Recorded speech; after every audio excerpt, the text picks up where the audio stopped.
എന്നെപ്പോലെ സ്പെറ്റ്സ് യൂസ് ചെയ്യുന്നവരാണോ നിങ്ങൾ? എന്നിട്ട് ഇത് എവിടെയെങ്കിലും കൊണ്ടുവച്ച് മറന്നു പോകാറുണ്ടോ? ഞാൻ മറന്നു പോകാറുണ്ട്. എന്നിട്ട് ഇത് കയ്യെ കിട്ടുമ്പോൾ ഇതുപോലെ കുറേ സ്ക്രാച്ചസും കാര്യങ്ങളൊക്കെ ആയിരിക്കും.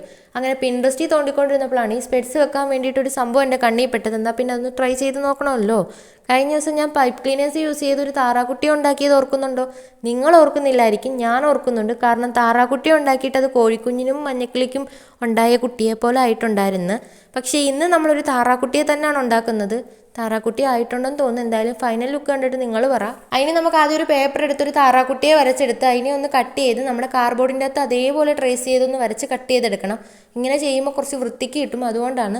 അതുപോലെ തന്നെ അതിൻ്റെ കാലും ചുണ്ടും ഒന്ന് വരച്ച് വെട്ടിയെടുക്കുക. പിന്നെ നമ്മുടെ താറാക്കുട്ടിയുടെ തലയുടെ സെൻറ്റർ ഭാഗം നോക്കി ഒരു ഹോൾ ഇട്ട് കൊടുക്കുക. പിന്നെ ഒരു പേപ്പർ ഇതുപോലെ കട്ടിക്ക് ചുരുട്ടി ഒന്ന് കയറ്റി വെച്ച് കൊടുത്തിട്ട് നമ്മുടെ താറാക്കുട്ടിയുടെ ചുണ്ട് വെട്ടി വെച്ചില്ലേ, അത് അതിൻ്റെ അകത്തൊന്ന് ഒട്ടിച്ചു കൊടുക്കുക.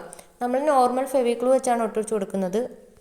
പിന്നെ നമ്മൾ വെട്ടി വെച്ചിരുന്ന നമ്മുടെ താറാക്കുട്ടിയുടെ കാലും കൂടെ ഇതുപോലെ ഒന്ന് ഒട്ടിച്ചു കൊടുത്തു കഴിഞ്ഞാൽ സെറ്റായി. പിന്നെ നമ്മുടെ താറാക്കുട്ടിയുടെ കണ്ണ് വരയ്ക്കാൻ മറന്നു പോയിട്ടുണ്ടായിരുന്നു. പിന്നെ നമ്മൾ കണ്ണും കൂടെ ഒന്ന് വരച്ചു കൊടുത്തു കഴിഞ്ഞാൽ പിന്നെ കളറിങ് ആണല്ലോ, നമുക്ക് ഏത് കളർ വേണമെങ്കിലും അടിക്കാം. എന്നാലും നമ്മുടെ താറാക്കുട്ടിയുടെ സിഗ്നേച്ചർ കളറായ ഞാൻ മഞ്ഞ തന്നെ അടിച്ചു കൊടുത്തിട്ടുണ്ട്. പിന്നെ ഇതിൻ്റെ കാലിനും ചുണ്ടിനും ഒരു ഓറഞ്ച് കളർ അടിച്ചു കൊടുത്തു. പക്ഷേ ആ വീഡിയോ നമ്മുടെ ഇന്ന് ഡിലീറ്റ് ആയിപ്പോയി.